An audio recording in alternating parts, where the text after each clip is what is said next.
Assalamualaikum warahmatullahi wabarakatuh. Halo semuanya, perkenalkan nama saya Mauhibatun Nabila Ramadini dari kelas 2C Fakultas Psikologi UHAMKA.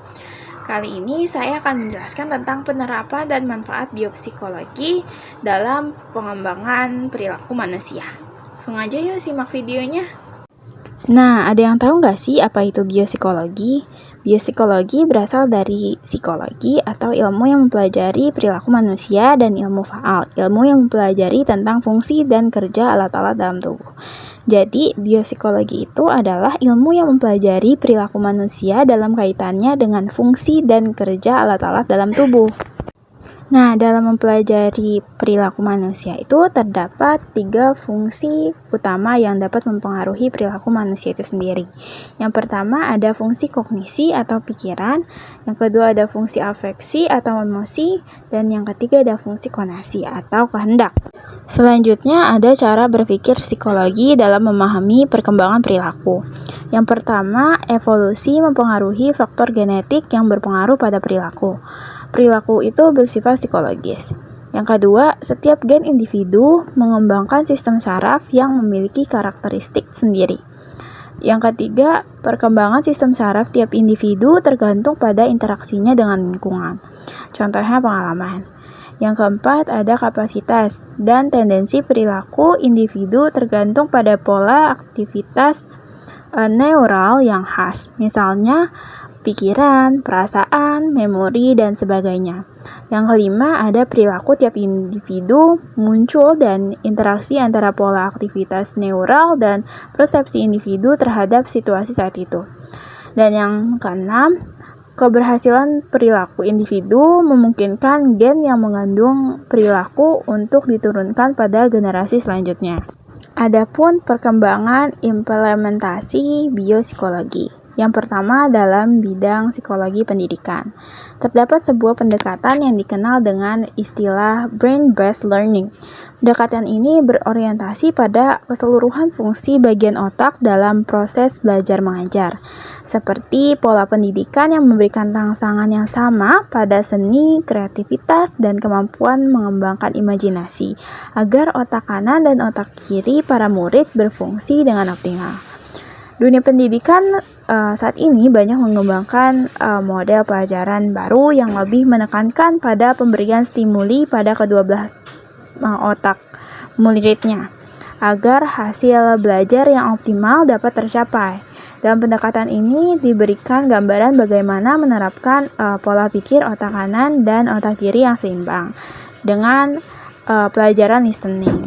2. Dalam bidang psikologi klinis. Hal ini dipengaruhi oleh berkembangnya psikoneuroimunologi yang merupakan suatu pendekatan biopsikologi yang mencari hubungan antara dua arah, yaitu hubungan kondisi psikologis dengan susunan saraf pusat atau otak, dan hubungan kondisi psikologis dengan sistem kekebalan tubuh.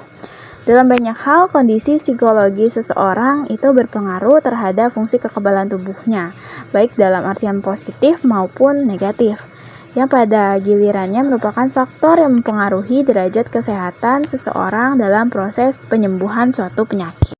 3. Dalam bidang psikologi industri dan organisasi. Berkembang pendekatan whole brain model, yaitu membagi otak menurut 2 komponen utama. Pertama ada kulit otak atau cortex cerebri yang menata fungsi-fungsi kognitif, serta sistem limbik yang menata fungsi-fungsi emosi.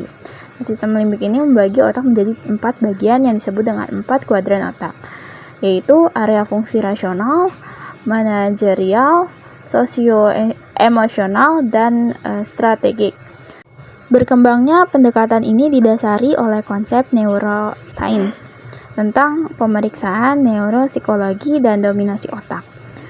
Pengkayaan tentang kecerdasan dan perilaku yang berkaitan dengan fungsi dan kemampuan otak yang berkaitan dengan kualitas, kemampuan SDM, dan kepemimpinan.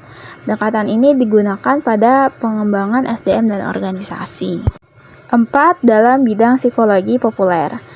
Berkembang berbagai pendekatan populer pada beberapa teknik assessment dan training perubahan tingkah laku seperti NLP, brainware management, otak tengah, hipnotika, sensomotorik, dan lain-lain.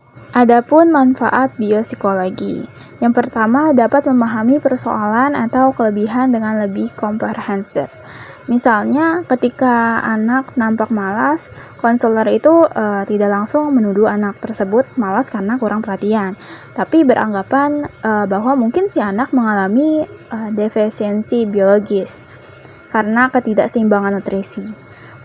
Memahami unsur-unsur yang dibutuhkan dengan tepat untuk mewujudkan keseimbangan biologis dapat meningkatkan individu berfungsi secara optimal dan membuat individu lebih peduli terhadap permasalahan yang dihadapinya. Yang kedua, ada mendapatkan pemahaman yang lebih besar tentang bagaimana otak dan sistem saraf mempengaruhi perilaku manusia. Dengan mempelajari fungsi otak normal serta bagaimana penyakit otak dan cedera mempengaruhi perilaku, perasaan, dan pikiran.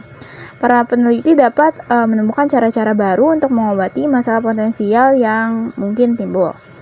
Yang ketiga, pemahaman terhadap konsep biopsikologi akan dapat membuat individu lebih melihat suatu masalah dari berbagai sudut pandang.